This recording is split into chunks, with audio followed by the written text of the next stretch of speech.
All right. So we've waited a bit, and I think others can join in afterwards. Good evening, everyone, and it's my pleasure to welcome all of you on behalf of ANAMED. For those few from outside the program, I am İlgi Gerçek, Assistant Professor in Ancient Near Eastern Languages and History at Bilkent University's Department of Archaeology. This lecture, as many of you know, is part of the summer program Ancient Languages of Anatolia, of which I am coordinator and Hittite instructor. This is our 6th year and 2nd year online due to the COVID-19 pandemic. And this year we have about 25 or so participants from all over the world learning Hittite, Akkadian, Sumerian, and Luwian with me and my colleagues Selim Adalı, Yana Matushak, and Hasan Peker. And our speaker tonight, who has kindly accepted our invitation, is Dr. Lorenzo Verderame, Professor of Ancient Near Eastern Languages and Literature at La Sapienza, University of Rome. Now, Dr. Verderame's research focuses mostly on 3rd millennium administrative texts and divination, as well as many other topics pertaining to the religion and material culture of the ancient Near East.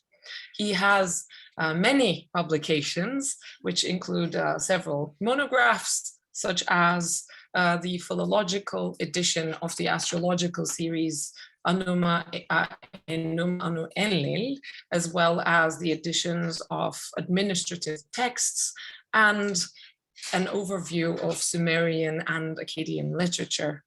He also happens to be the epigrapher of the Italian mission to Tel Zurgul in Iraq.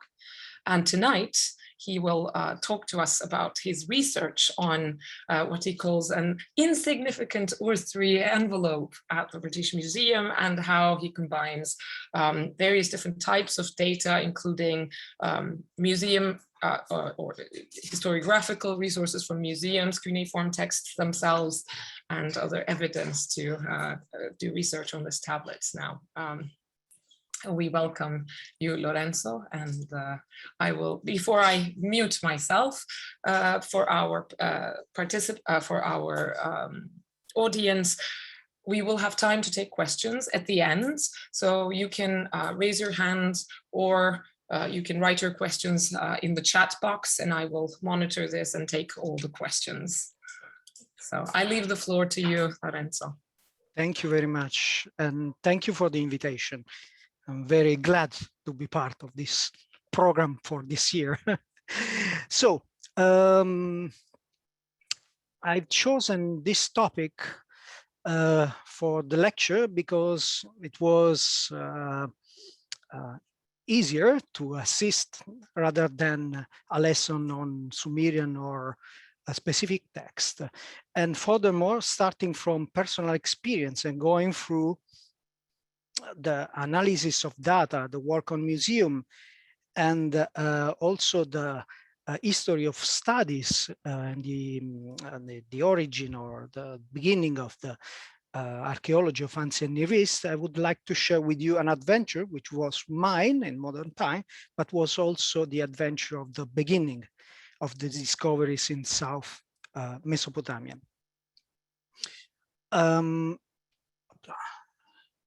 So years ago, when I was younger and also different, I began my work at the British Museum.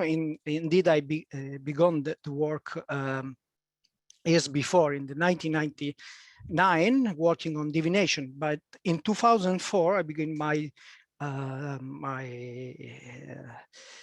work on Neo-Sumerian text, because we were asked as a group of scholars, Italian scholars, to work on what remained of the Vulli excavation material at the British Museum, which was still in boxes, not cataloged and without numbers. So the mind of the project was what I call Saint Walker, Christopher Walker, the keeper, saint because helped many Assyriologists in their researches at the British Museum. The task was to number and catalog all the material because most of the species were loans to the British Museum from Iraq. So the fear of Walker was that soon after this material should be sent back to Iraq. So in 1 month, we cataloged more than 2,000 items. The result was the catalog, published as a volume, Nisaba 5, and a series of publication in the same collection. Here you have picture in the study room of the British Museum.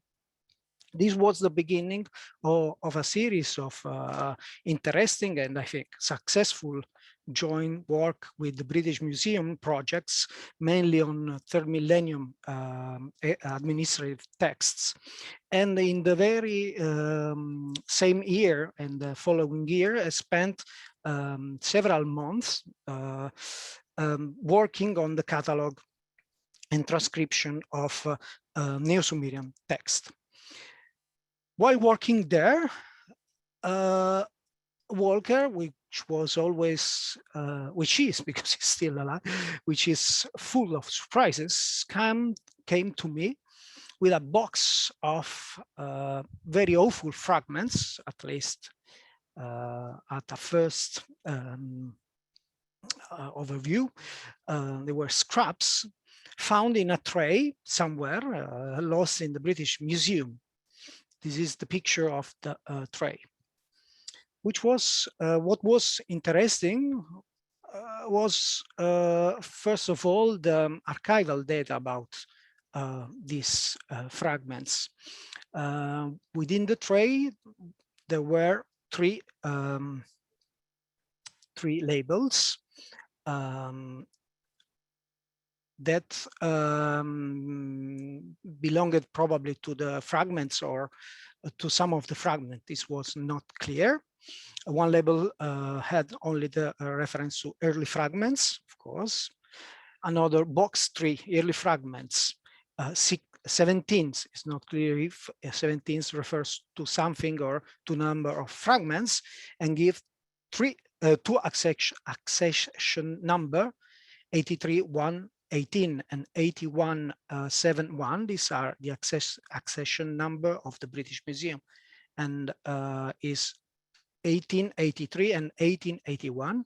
And the third label had another accession number, 81.728. So relying on the label, these fragments belonged to the years were accessed, were kept in the museum in the 8081 and in the 8083.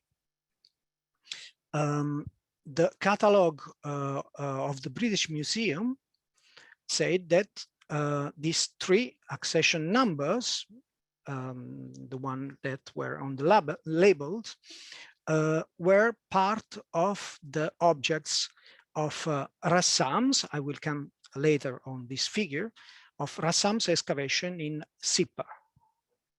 Now, the main problem, the first problem that arose was that we don't have Neo-Sumerian texts. These fragments, of course, revealed to be all Neo-Sumerian. We don't have Neo-Sumerian texts from Sippar. That is to say that Zimbir Sippar is known in Neo-Sumerian sources, but till now we have no evidence of texts coming from Sippar, but possibly one in Oxford, but doesn't matter in this presentation.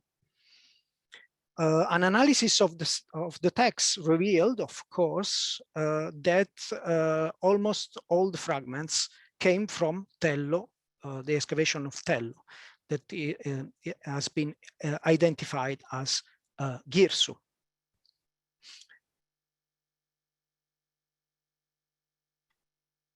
The second step of my work on this large collection of scraps and fragments was to join some of them to reconstruct the original object. This was possible particularly with pieces of an envelope. I don't know how many of you are comfortable with the terminology of Assyriological studies, but an envelope indeed is a layer of a clay that become a real box that cover the original tablet. Here you have some example. This is the open envelope, and you have within the original text.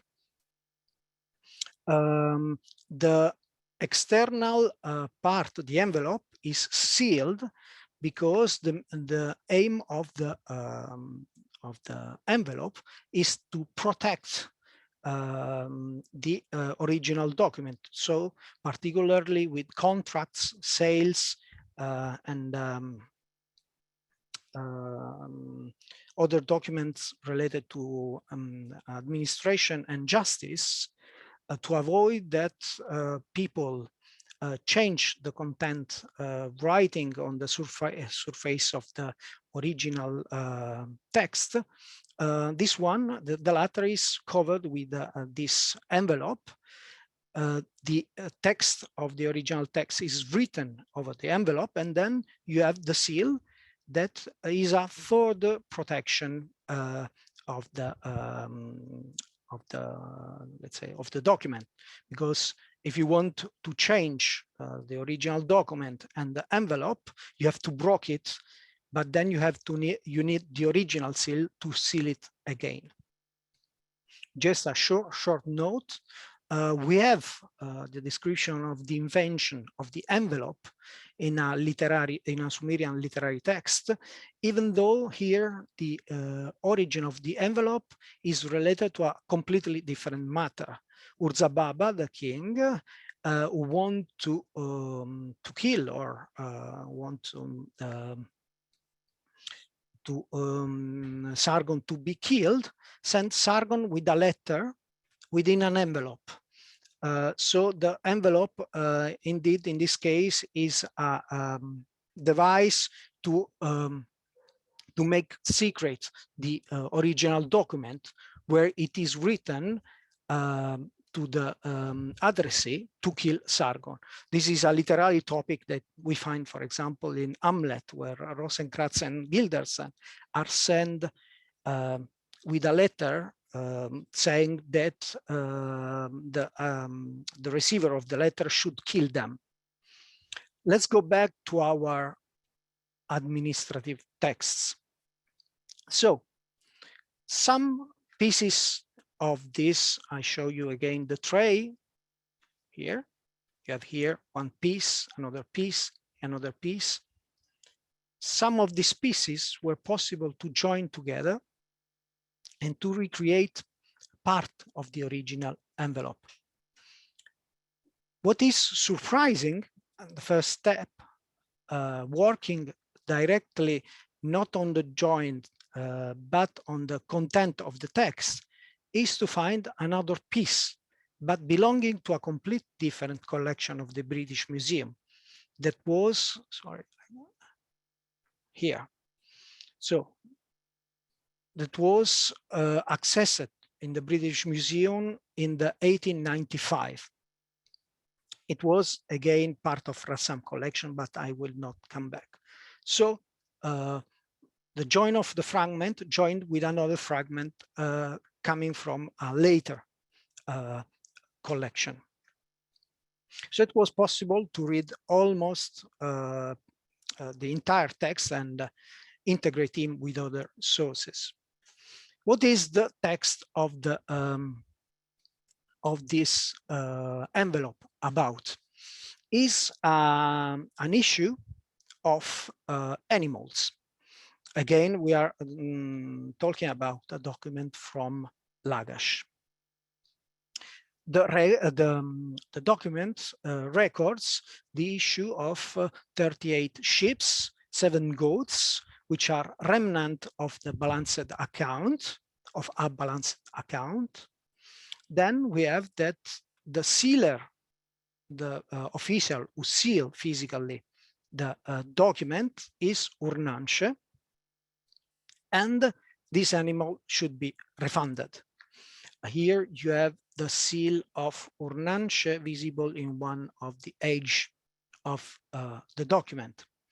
Then the text continue with the date, which is the year name of Amarsin V, the fifth year of reign of the king Amarsuan. The name of the year is when Enungalana was installed as end priest of Inanna. And then here you have the epigraph or the legenda of the seal, which reads Urnance, Dubsar, the scribe, son of Urli, the Pisanduba, which is the archivist or something similar. So here you have an envelope recording a disbursement of animal, which has been sealed and so in theory received by this Urnance, for which we have part of the of genealogy, is the son or let's not touch the topic of son. Let's say that is the son of Urli and was a scribe. You may notice here that we have a gap in the text because we have only 34 and the rest of the sign mash. I have been able to integrate the text thanks to a parallel text, which indeed was the original text, which was within the tablet. And I found, thanks to the database of Manolo Molina, Bancos de Datos de Textos Neo-Sumerian, which gather thousands and thousands of Neo-Sumerian text transcribed. So you have in the left the envelope and on the right the original tablet, which was within the envelope. In the original tablet, the first two lines are complete. There's no gap. So we know that the issue was about 38 sheep and 7 goats. You may notice also that the two texts are not similar, completely similar, because apart from the entry and from the reason of the issue, which is the situm nikak, the remanent, the rest of a balanced account, here we have kishib urnance, seal or sealed by urnance, and here you have urnance, son of Urli. This is quite normal that in the administrative text that there is some change from the original tablet and the envelope. I want also to give you an idea, very basic, on how administrative text, particularly Neo-Sumerian text, works, just to give you more information as I could. This is a basic structure of a Neo-Sumerian administrative text, which normally record a transaction, a movement of goods from mostly from central administration. It could be an entry or an issue. The first part of the text record the entry, which is normally composed of numbers, goods, numbered goods, which could be one or several, and then some details. For example, could be a dead in case of animal, if this animal are alive or dead or what else. Then you have details about the transaction and the officials who take part in this transaction. The standard is to record the one who issue, who delivers the goods, and the one who receives these goods. But you can have other additions, like the type of transaction, if these are regular offerings to the gods, if these are part of the Bala taxis or what else. And you can have also several details about the transaction. If these animals or these goods or any other type of goods are delivered in a specific place, in Nippur, in Lagash, in a specific time for the ritual of the new moon or what else, and any other detail which is relevant for the administration who issues this document. At the end, you have the date, which is normally always present in Neo-Sumerian administrative text in the form of day, month, year. Usually you have the year, sometimes you have the month, and also the day. So this document, when you have several hundreds or thousands of them, are very useful to reconstruct a specific aspect of the life, the administration, the story, the material culture, the religion of the ancient Near East, and more specifically of the 21st century, during which the Ur III dynasty, that is the Neo-Sumerian period, went on. A last comment on the object. As part on the paleography, as custom in the Neo-Sumerian document, a part of the text is left blank, not written, to make possible to read the legenda, the epigraph, the inscription of the seal, so to recognize who is the one who sealed the document. And just for paleography and archaeological perspective, almost all the Neo-Sumerian tablets are pre-sealed. That is, first you roll the seal on the wet clay and then you write the document. This involves a series of concepts and processes, which is not the place here to discuss. So this is a brief overview of the first step of this travel. So the finding of these objects in the museum, a correct context of their production, and an analysis of their content. Now, I would like to pass to the second question, which is not related to anymore to the specific fragment which I described, but in general on the provenance of these fragments and their date. So the second main question of my investigation was how Girsu fragments ended in this collection of the British Museum. So we start from the assumption that according to the content of the text, because we don't have the provenance of the text, we have the internal evidence for the provenance of the text. These texts have been produced in Girsu, in the central administration of ancient Girsu. What we know about ancient Girsu from the archaeological point of view? Well, as you know, the discovery or rediscovery of ancient Mesopotamian civilization started from the north, from Assyria, and only later, around the 80s, 70s, moved south toward what was in ancient time Sumer. There were visits and very brief exploration in previous year by travelers as Loftus, Rich, and so on. But the real first, let's say, excavation, if it was not really an excavation, is that of Desarsec on the site of Tello, which started in the 8077. Just an important element to note is that in the first step, translating the text, the idea was that Tello was ancient Lagash. Then we know that indeed was Girsu. Most of the findings of Desartec went to the Louvre, to the Musée du Louvre in Paris.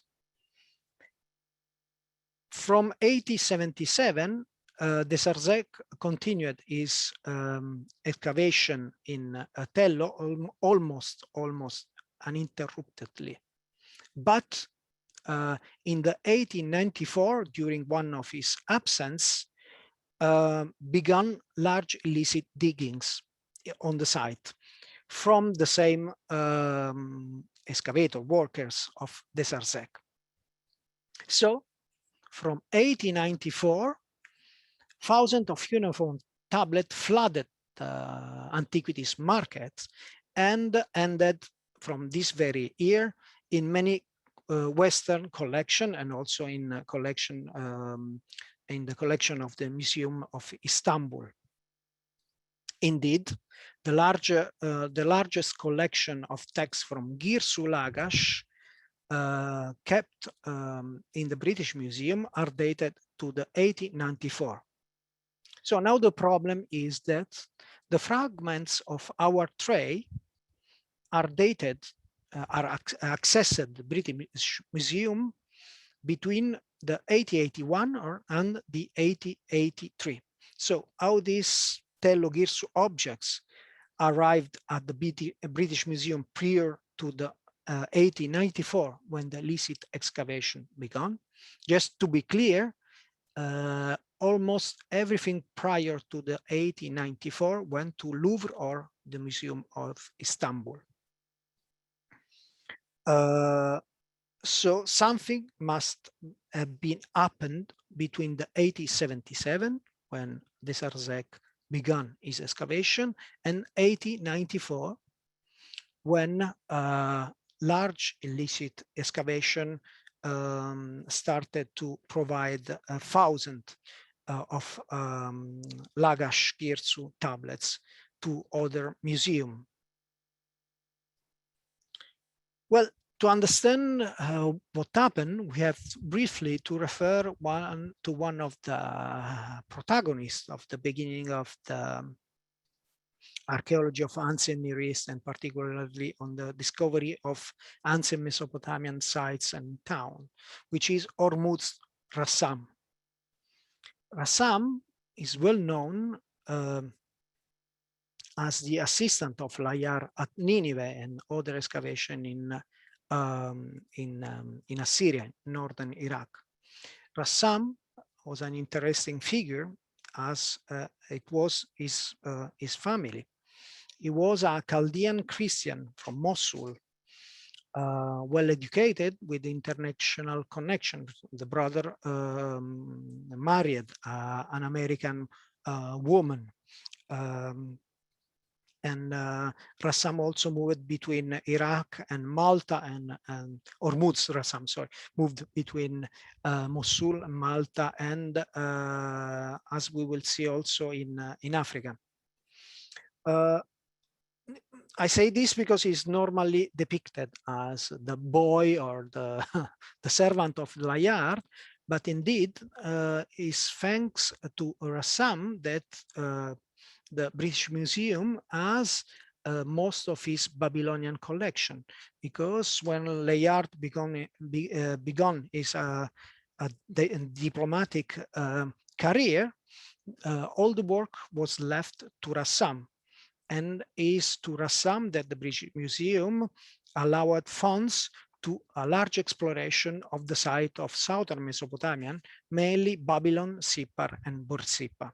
I will not discuss the method of excavation of Rassam nor of Desartec. We know these were the beginning of the archaeology in the ancient Near East, and there were not technique or scientific approach to archaeology, and was most the research of treasure in gold or in text. So let's go back to Rassam. which in between the year 1881 and 1882 was occupied in the excavation of the site of Abu Abba, Sipar.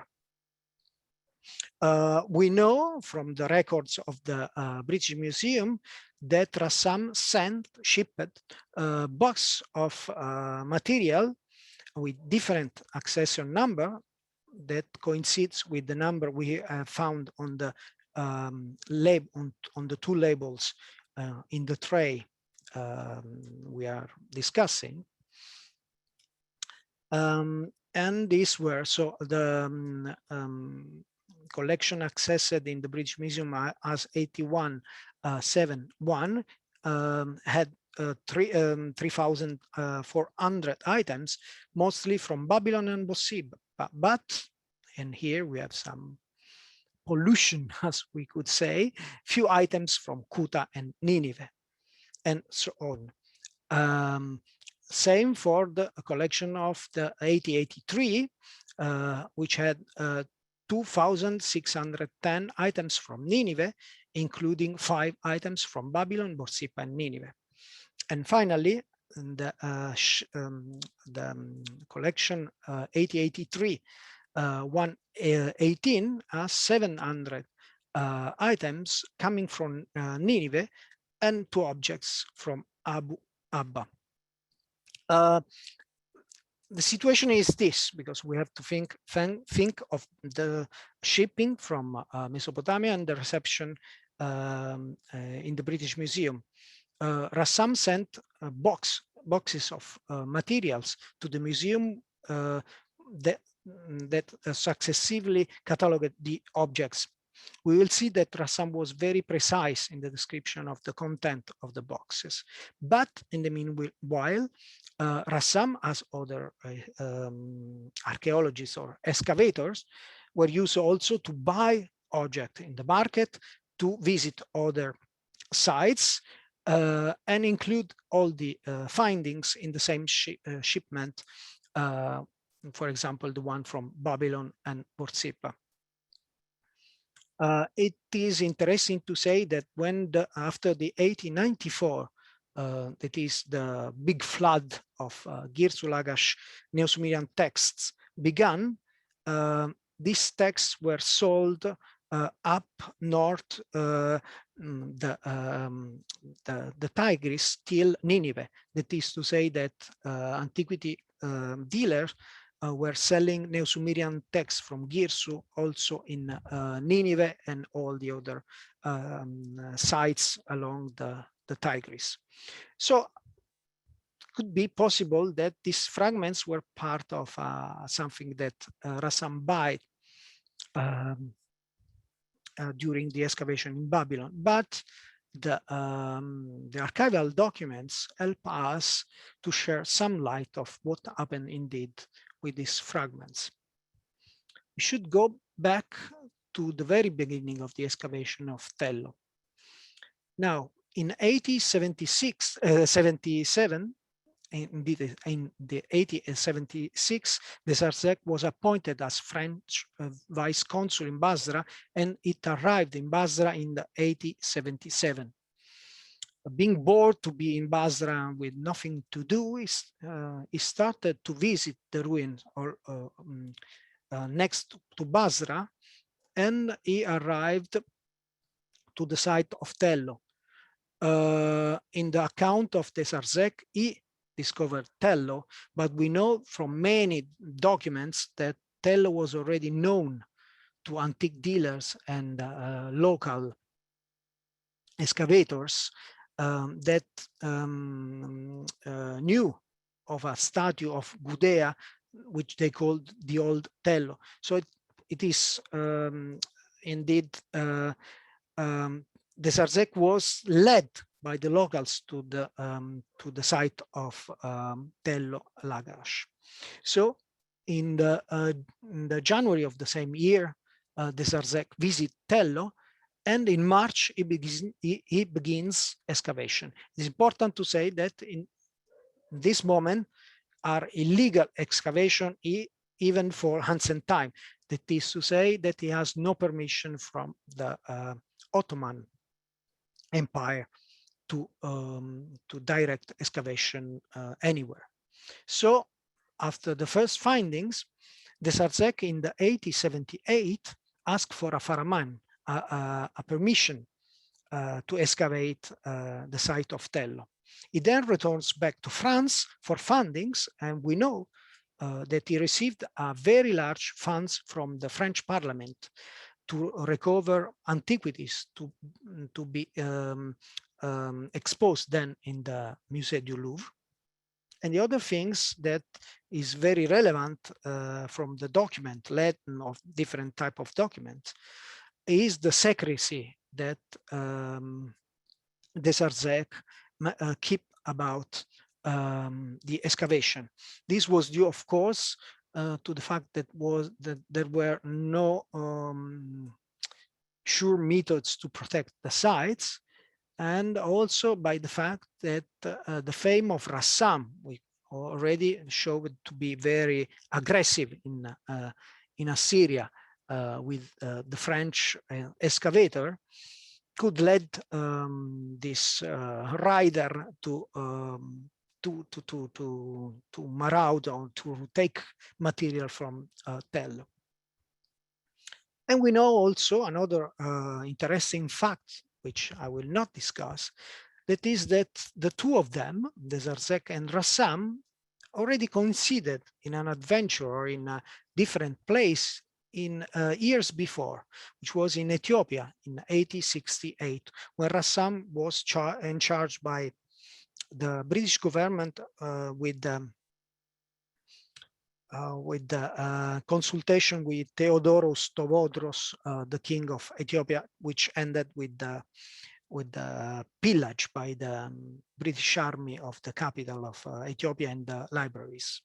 And Desarzec in that time, which was an engineer, was in Ethiopia as well. So Desarzec knew very well Rassam and its fame. In the 1880 begins the official excavation of Desarzec in Tello. Now, what happened with Rassam? From the 1879 to the 1882, Rassam is paid, has funds from the British Museum, indeed to pillage Mesopotamian site for tablets. We know, for example, that he is not even present on the excavation. He arrived only to check if text and other stuff have been found by his workers. In the 1879, so 2 years after the first visit of Desarzec at Tello, but 1 year before the beginning of the official excavation, Rassam showed to be aware of Desarzec excavation. And in a letter to Samuel Birch, one of the keepers of the British Museum, he gives the information about his situation. In particularly, he states, "I am now proceeding to southern Babylonia to examine a mound near the Canal High called Telio or Tello, in which some ancient relics have been found. There is no mention of Desarzec, but Rassam, thanks to his service of antique dealers and spies, knows that the site has produced interesting documents." He continues, "You can scarcely believe what intense jealousy our researchers are creating. And when Rassam means our, he means British, because he felt himself as British subject, not as an Assyrian Chaldean from an area of the Ottoman Empire. Are creating amongst the people of the country, both Europeans and natives, especially those who have been enriching themselves by buying antiquities for a trifle and selling them for enormous sums in Europe, which is more or less what Rassam did as well. And then I feel that I am working under great disadvantages because the people of this country have come to know the value of Assyrian and Babylonian antiquities. And as there are a large number of Jews going about to search for antiquities, especially for inscription, they make it worth the while of an Arab to steal and sell to them. The Ottoman government has issued stringent orders against those who excavated for antiquities without a special order from the Porte, but there are a dozen of ways of evading these orders, especially through the connivance of the local authorities. This is a sketch of the situation of Iraq site at the moment. And I repeat, besides the complaint of Rassam, this was also the method he used. So the letter is dated, as you can see, 24 February 1879.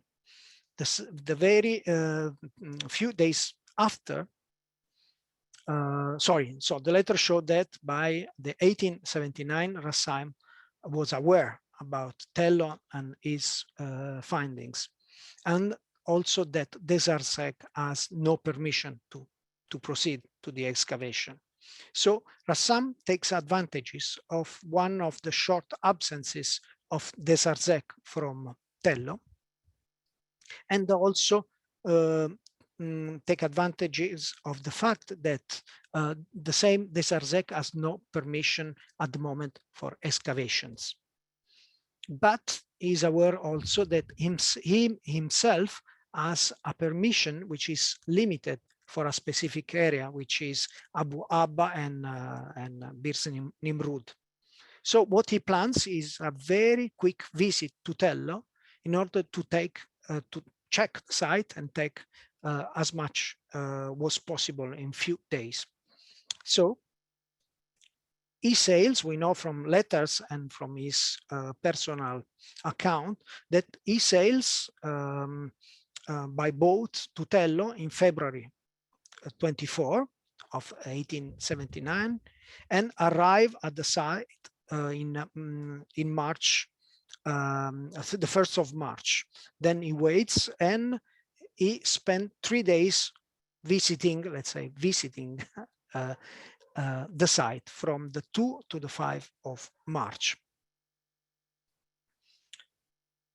The account of this short visit to Tello is described by the same Rassam in the pages of his, let's say, biography or narrative of his discoveries, Ashur and the land of Nimrod, the pages 275, 279. He described how he arrived and all the situation. And he said that he was able to clearing, but not removing the statue of the old Tello, that now we know was one of the statues of Gudea that went to the Musée du Louvre. He took 2 pebble sockets for the post of the door to revolve, one in the British Museum, the other to Istanbul. So he found two door socket inscribes. He finds a grave in which a large number of unbaked inscribed clay tablets were buried. And these are probably old Babylonian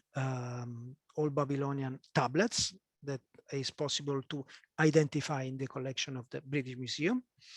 He finds inscribed objects in the shape of a thick, short tent peg. These are what we call now clay cones, but until the excavation of Girsu, such type of objects were not known in Mesopotamian findings, where they were typical of the Sumerian, the 3rd millennium Sumerian tradition. And then some object that he describes as a kind of weight made of red granite of different shapes and inscribed.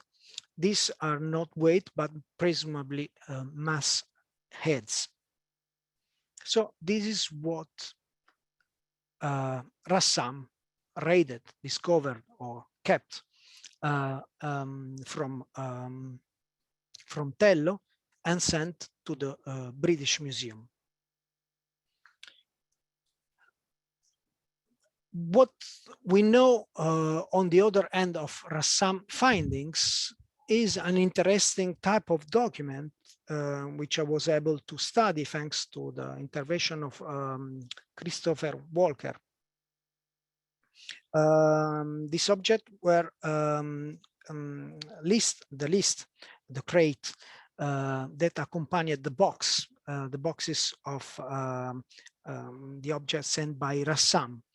And normally we have an account of this list in the accession document compiled by the keepers of the British Museum. Sorry, I don't have time. Okay, I will go very quickly. So we are able to identify most of the object found by Rassam with objects that now have been published, like royal inscription, bricks, and Gudea cones or other objects. So just to conclude, and I will read my conclusion in the article. What is now about our Urtri fragments? Tentatively, I may suggest that they represent a surface find picked up by Rassam on the site where Desarzec and the dealers subsequently found the archives of Girsu. This may support the idea that it was the dealers who found the archive before Desarzec. This is only an hypothetical reconstruction, but looking at history in a romantic view, I prefer to imagine that I have dealt with object booty of the Rassam's activity in Tello, which have been among the first Urti tablets to be recovered in Mesopotamia. Thank you.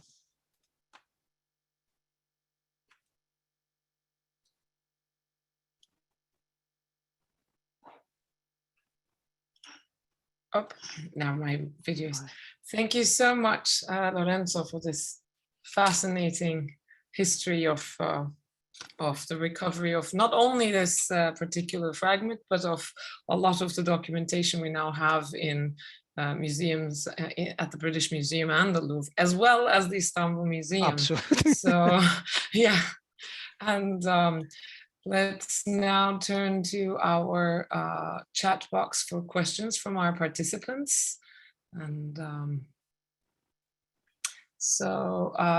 if are there any questions? Would you like to, you can either raise your hand and we can unmute you, or you can write your questions into the chat.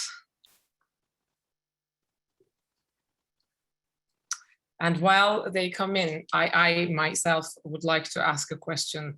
With my colleague Selim and I, we're also looking into the history of the formation of some of the archives at the Istanbul Museum. So I wanted to ask you, aside from the, well, thankfully, Rassam and Desarzec have left some of their own records, but what other type of museum records did you have, were you able to access as you were researching the activities of the agents of various museums and states? What other types of documentation did you find? Were there a lot of receipts or letters, or well, there was one letter, but that you gave as an example. Yes. But well, the British Museum, of course, is a mine of informations, as the Louvre, and I imagine the Istanbul Museum. From the administrative point of view, you have to search, because what not easy. And for example, there was another keeper that was very jealous of these documents. So let's say that Walker just copied this document for me, so was not yes, no, it's normal, you know, in the museum. But for example, in the last years I worked on the Yale Babylonian collection extensively, And there are also interesting visit and exploration described in letters with objects that then ended in the Babylonian collection, and you can reconstruct from which site were at least found, and so on. I spent some years working on this, for example, just to give a curious finding in the Leeds collection, and the collection of the University of Leeds, which is very small, you find Neo-Sumerian texts with pencil inscription, say Kuyunjik. And, and there you go through Ogden, which gave this collection, was the jeweler and was the expert for woolly excavation for the metals. So he visited Nineveh with Woolley, he bought these texts and so on. So you can work with these archival documents. The problem, I might say, is the accessibility of this document, because I found no problem at all with the American collection, at least the Yale Babylonian collection. They give everything you need. But for example, the Louvre is almost inaccessible. so that is. No, this is a problem to find out the actual purchase documents. Yeah. This also, I didn't know about how some of the Girsu documents had arrived at the Istanbul Museum, so I made my notes for the research. Do we have any other questions from our audience? Yes, so Selim has a question. Let me repeat it for everybody. Thank you very much, Lorenzo, for your very informative talk. I was wondering about the different views about the end of Sumerian as a spoken language. From your readings of Sumerian, when do you think Sumerian ceased to be a spoken language? They're long questions, Lynn. There's some, I will refer to more influential colleagues like Michalowski and the other. According to some Sumerian was almost not really spoken since the mid-3rd millennium. So it was an administrative language, an written language.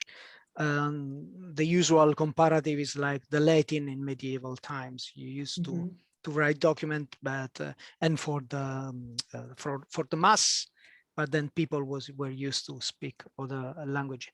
There are people who believes that you have some enclave, some island where Sumerian was still spoken, and Nippur would be the most eligible site, because you have Akkadian later texts like the physician from Isin who went to Nippur, and the old woman who sell fruits and vegetables speak Sumerian, and the physician does not understand. But this is very complicated.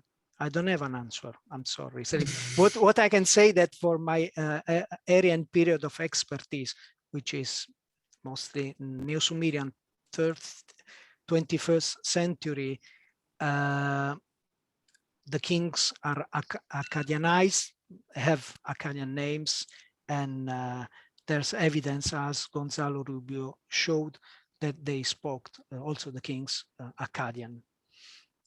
We have a lot of Akkadian names for the scribes and so on, but I'm not so strict in this sense. I mean, and other questions?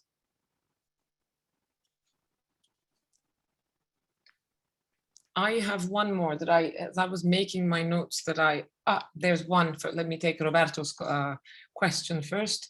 What was the Ottoman reaction to informers working for foreign powers like Rassam, for example? And do we have information on their reasons to, at the time, identify not as Ottoman but foreign subjects? Finally, what is the present valuation of Iraq and Iraqis towards their ancient past being plundered? Okay. Again, very yes, but interesting questions. Yeah. Rassam was a peculiar figure because he was a Christian, educated, so it was easier for him escape from his reality and identifying as a British subject. It ended living in Great Britain.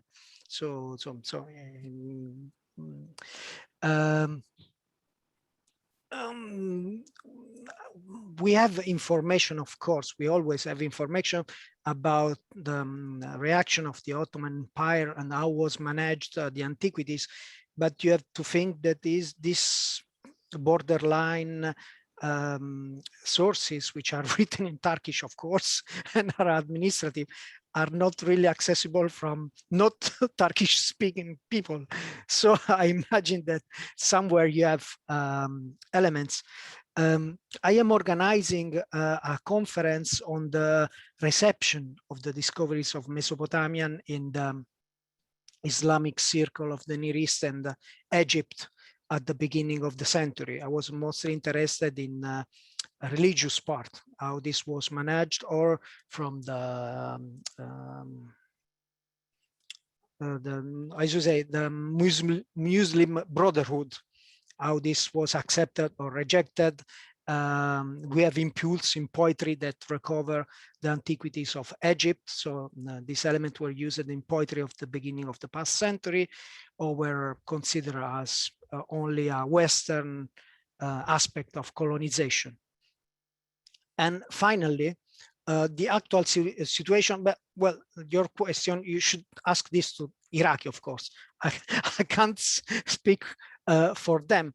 I can give you some idea of how they react in the actual situation, because they are still not under the direct, but under the indirect control of United States, at least economically, and other Western countries. What we have witnessed in recent years about large private collections, or also official museums, who received or bought large collection of manufactured arrived after the war. So let's say very dubious artifacts. We had a more violent reaction in their country. Let's say in the United States, you have all this debate about the Rosen collection at Cornell and all, or the Skoyen collection in Norway. So the police visited Assyriologists as West and also on so on, and you know, of course, that material which were at UCL were under for study from the Skoyen were kept by police. There was a big turmoil. In this situation, also the collection of Banca d'Italia in Italy, which was bought from an official antique dealer, but then started some problem. The reaction of the Iraqi from this point of view are interesting. So they never were part of this aggressive process. They were more interested in recover and start their own research and archaeology. So they never pushed to have back material, not even from the British Museum, beside the fear of Walker. But maybe you know that in the very recent days, the part of the Hobby Lobby or Bible Museum collection with more than 10,000 tablets, and part of the Rosen collection at the Cornell have been returned to Iraq. And the minister of, I don't remember, culture, or an Iraqi minister, said it was the beginning of the returning of this material. But I think this is a larger question, because let's say the cuneiform material is under the spot, but we know that other larger antiquities, from the Parthenon pieces in the British Museum to this bronze relief from Nigeria and Benin, and even the famous library of Theodoros in Ethiopia, which was sacked by the army, so was not bought. There's years and years that this state asked for returning this object, but found no echo in the newspaper or or general things. But I think Iraqi are very proud of their past at the moment, even if the division between Iraqi Kurdistan, Iraq, and the south may involve some problem in ethnic and national identities. So which one of the ancient Mesopotamian civilization you want to emphasize? Assyrian, Persian, Sumerian, this is part of the building of the past.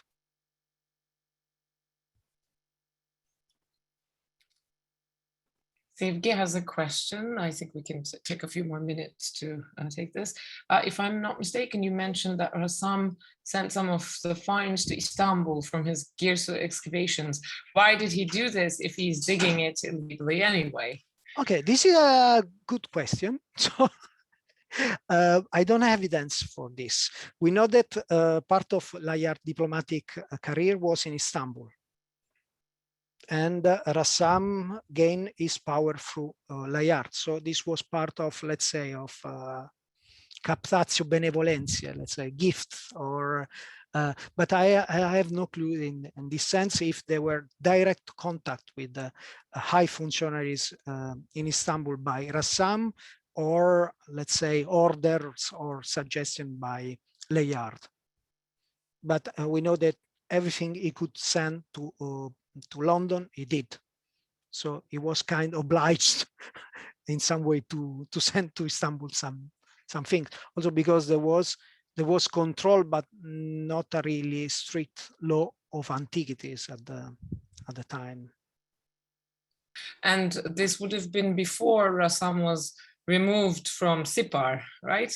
Yes. Yeah, so later on his relationship to the Ottoman government deteriorated. Absolutely. So that he was taken from Sipar and it was given to Şeyh. Yes. Right, yeah.